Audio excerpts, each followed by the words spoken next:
Selamat siang, Bapak-Bapak semua. Assalamualaikum warahmatullahi wabarakatuh. Waalaikumsalam warahmatullahi wabarakatuh. Warahmatullahi Saya wabarakatuh. izin untuk share screen dulu ya, Pak. Oke. Apakah terlihat, Pak? Terlihat jelas. Ya, Oke, bagus. baik. Sebelum itu mulai, mari kita berdoa menurut agama dan kepercayaannya masing-masing. Untuk berdoa dipersilahkan. Selesai? Baik, untuk memulai acara hari ini, kita akan mulai dengan ice breaking yang diawali dengan nanti saya menyebutkan nama bagian tubuh, kemudian Bapak tunjuk bagian mana, tapi jangan terpengaruh oleh gerakan saya gitu ya. Oke, hidung. Oke, konsentrasi, baik. Telinga. Oke, luar biasa. Satu lagi, dagu, Pak. Oke, terima kasih Bapak. Mudah-mudahan salah satu permainan ini dapat meningkatkan konsentrasi sebelum kita masuk ke dalam sesi modul ajar. Di sini saya akan menjelaskan mengenai sesi modul ajar, ada konsep modul ajar, kemudian komponen modul ajar, prinsip-prinsip penyusunan modul ajar, dan prosedur penyusunan modul ajar. Kita akan membahas mulai dari yang pertama adalah konsep modul ajar.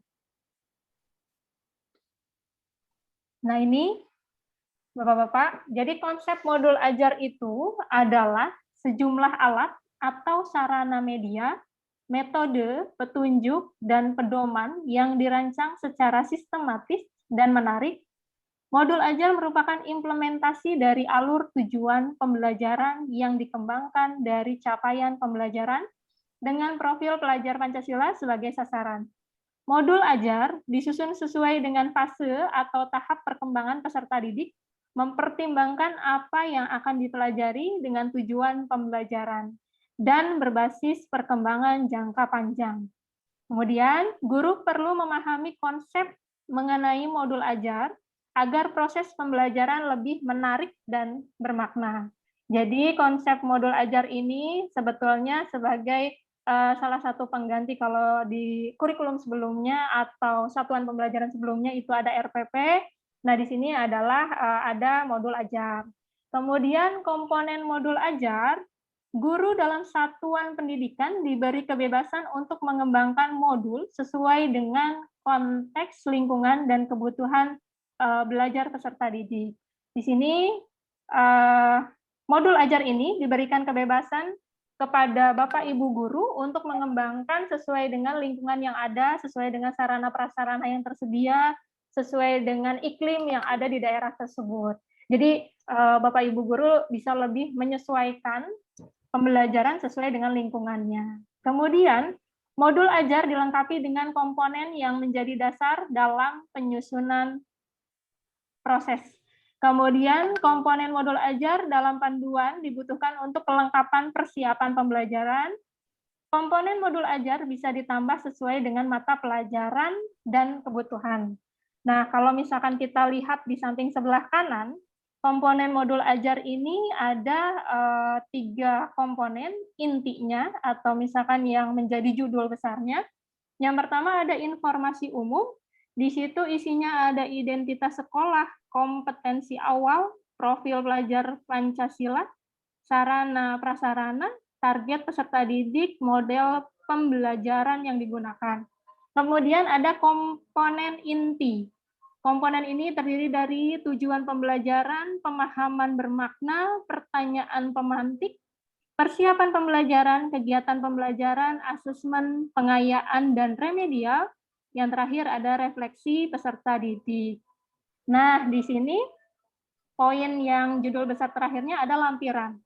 Lampiran berisi tentang lembar kerja peserta didik, bahan bacaan guru dan peserta didik, glosarium, dan daftar pustaka. Kita akan bahas satu persatu isinya dari komponen modul ajar.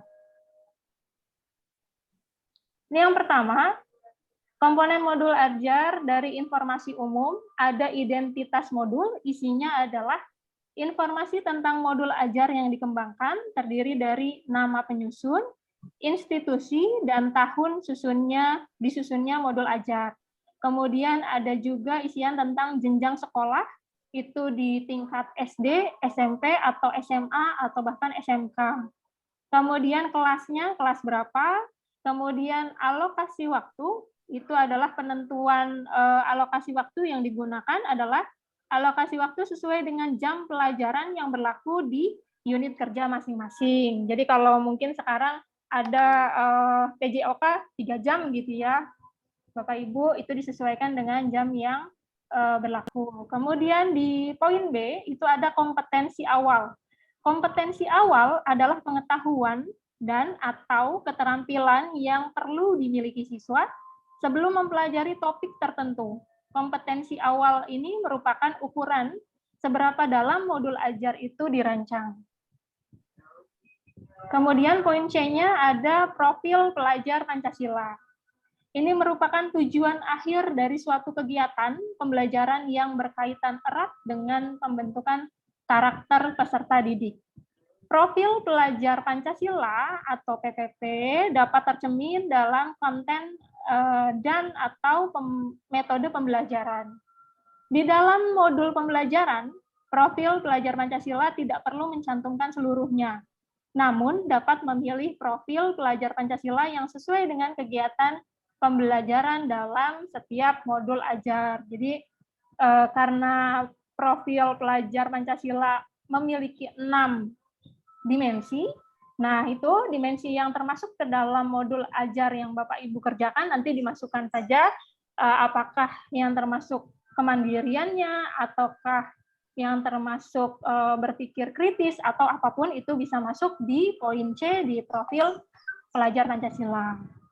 Nah, 6 dimensi profil pelajar Pancasila saling berkaitan dan terintegrasi dalam seluruh mata pelajaran melalui, terlihat dengan jelas di dalam, jadi ada dilihat dari materi atau isi pembelajaran, pedagogi, dan atau kegiatan proyek, ataupun asesmen.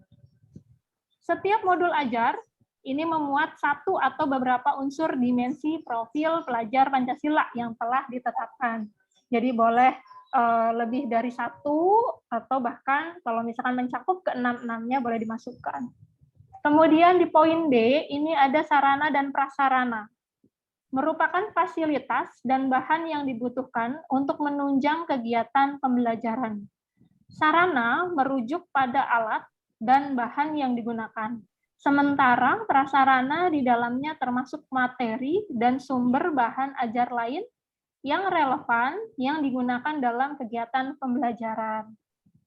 Ketersediaan materi disarankan mempertimbangkan kebutuhan peserta didik, baik dengan keterbatasan atau kelebihan. Teknologi termasuk sarana dan prasarana yang penting untuk diperhatikan dan juga dimanfaatkan agar pembelajaran lebih dalam dan bermakna. Ini di poin sarana prasarana. Kemudian di poin E, itu ada target peserta didik. Peserta didik yang menjadi target yaitu peserta didik reguler atau umum, tidak ada kesulitan dalam mencerna dan memahami materi ajar. Atau yang kedua, peserta didik dengan kesulitan belajar memiliki gaya belajar yang terbatas, hanya satu gaya misalkan dengan audio. Memiliki kesulitan dengan bahasa dan pemahaman materi ajar, kurang percaya diri, kesulitan berkonsentrasi jangka panjang, dan lain sebagainya. Kemudian, yang ketiga, peserta didik dengan pencapaian tinggi, mencerna dan memahami dengan cepat, mampu mencapai keterampilan berpikir aras tinggi atau HOTS, dan memiliki keterampilan memimpin. Ini target-target yang memang diharapkan dari modul ajar yang Bapak Ibu buat. Kemudian di poin F itu ada model pembelajaran.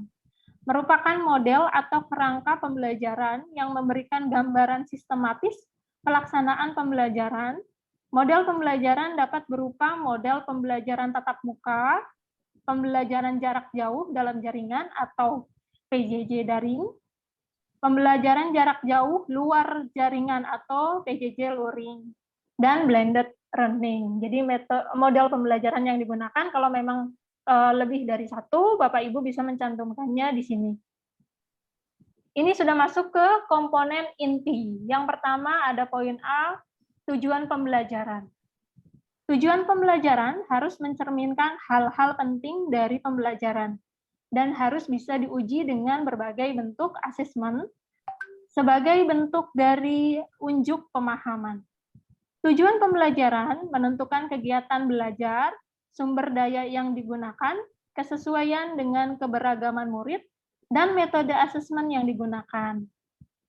Tujuan pembelajaran bisa dari berbagai bentuk, pengetahuan yang berupa fakta dan informasi, dan juga prosedural, pemahaman konseptual, pemikiran dan penalaran keterampilan dan kolaboratif, juga strategi komunikasi. Ini tujuan dari pembelajaran itu harus mencerminkan hal-hal penting dari pembelajaran. Nah, ini yang bisa Bapak Ibu isi.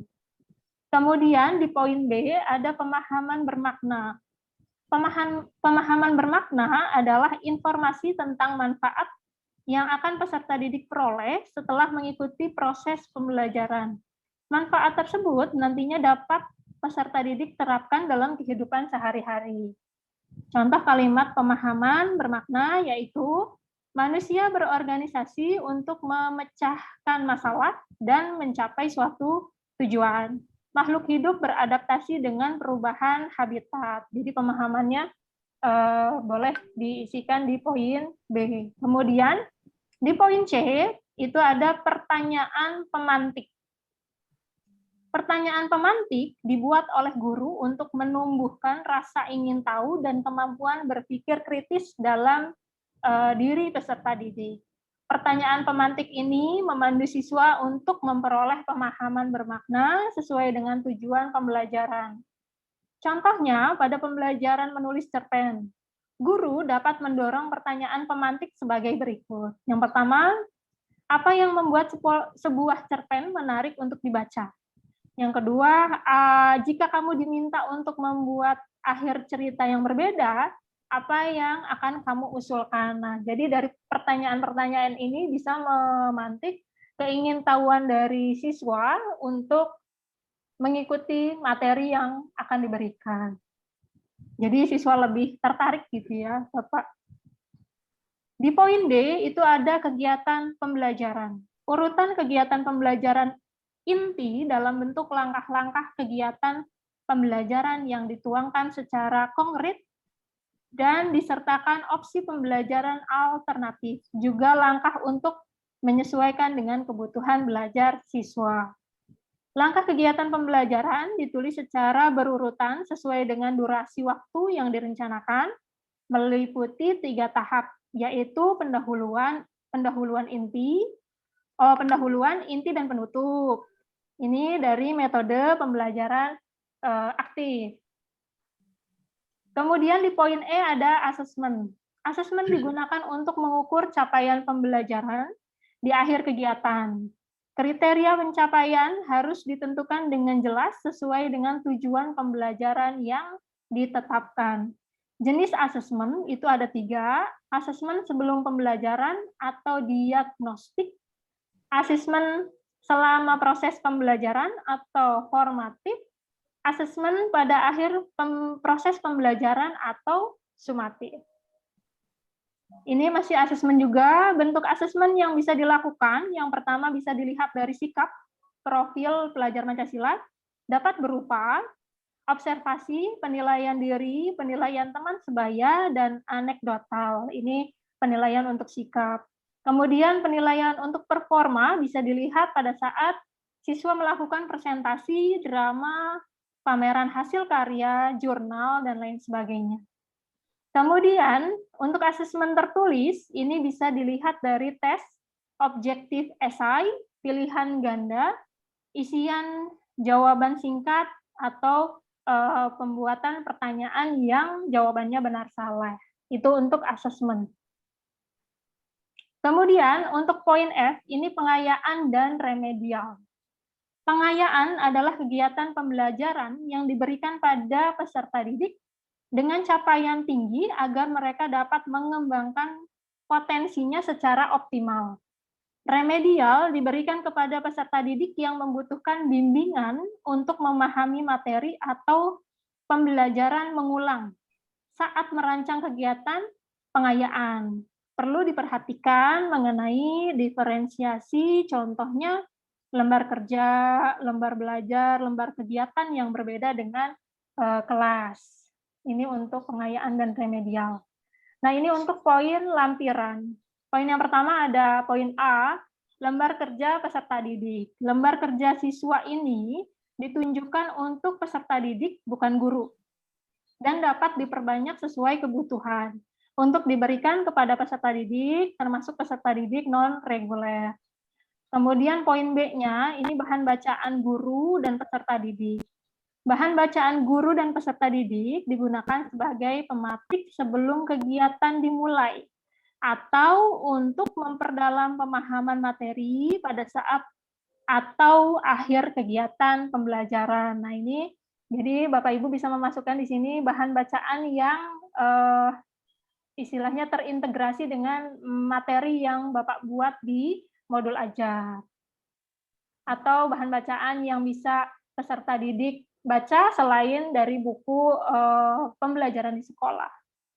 Di poin C itu ada glosarium. Glosarium merupakan kumpulan istilah-istilah dalam suatu bidang secara alfabetikal yang dilengkapi dengan definisi dan artinya.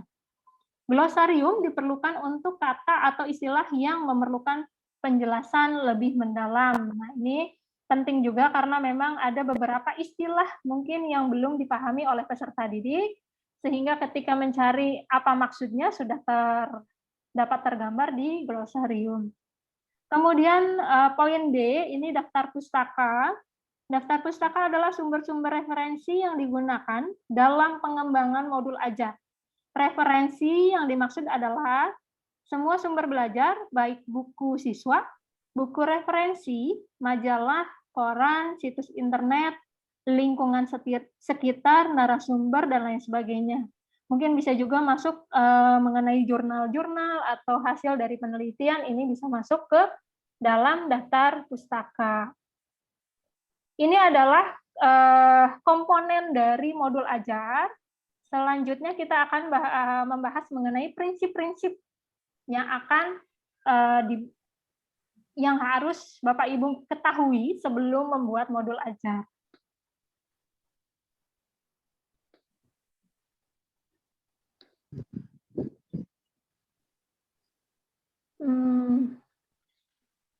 Sebentar ya Bapak Ibu, ini kayaknya masih slide pertama.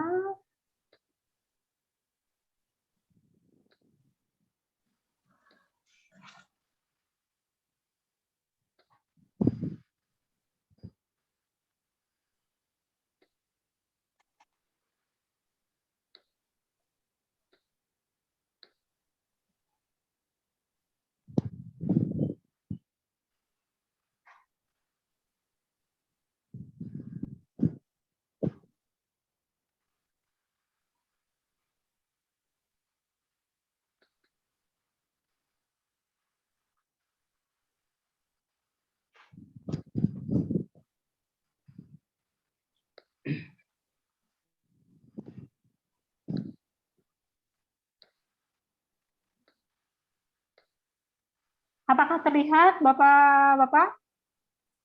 Sudah muncul belum? Oke, baik. Kita akan membahas sedikit tentang prinsip penyusunan modul ajar dan prosedur penyusunan modul ajar. Nah, ini yang pertama, prinsip pengembangan modul ajar itu melalui beberapa pendekatan dan melalui tahap perkembangan ini yang harus diperhitungkan oleh Bapak Ibu. Yang pertama ada karakteristik, komponen, dan minat peserta didik dari setiap fase, kemudian perbedaan tingkat pemahaman, variasi jarak, atau tingkat kompetensi, kemudian bisa dilihat dari sudut pandang pelajar, jadi dari semua peserta didik itu unik dan memiliki berbagai macam karakter. Kemudian bahwa belajar itu harus berimbang antara intelektual, sosial, dan personal. Artinya tidak melulu harus belajar textbook gitu ya, Bapak Ibu. Kemudian tingkat kematangan setiap peserta didik ini tergantung dari tahap perkembangan yang dilalui oleh seorang peserta didik. Nah, ini 4 kriteria yang harus dimiliki dalam membuat modul ajar. Yang pertama ada esensial, yang kedua ada menarik, bermakna, dan menantang. Kemudian yang ketiga ada relevan dan konseptual. Yang keempat ada berkesinambungan. Ini 4 kriteria yang harus dimiliki saat Bapak Ibu menyusun modul ajar. Nah, ini adalah proses penyusunan modul ajar itu sendiri. Jadi proses penyusunannya ada 6 tahap. Yang pertama ada analisis kondisi dan kebutuhan guru, peserta didik, serta satuan pendidikan. Yang kedua ada identifikasi dan menentukan dimensi profil pelajar Pancasila. Yang ketiga ada tentukan alur tujuan pembelajaran yang akan dikembangkan. Kemudian ada yang keempat, susun modul ajar berdasarkan komponen yang tersedia. Yang kelima ada pelaksanaan pembelajaran, dan yang keenam ada evaluasi dan tindak lanjut. Ini prosedur penyusunan modul ajar. Mungkin itu Bapak-Bapak yang bisa saya sampaikan. Apabila ada yang ingin didiskusikan, boleh. Terima kasih. Baik, karena penjelasannya cukup jelas. Baik. Ya, bisa kami pahami. Terima kasih, Pak. Baik. Kalau begitu, karena waktu juga yang membatasi, mudah-mudahan Bapak-Bapak selalu diberikan kesehatan. Terima kasih sekali lagi. Wassalamualaikum warahmatullahi wabarakatuh. Waalaikumsalam.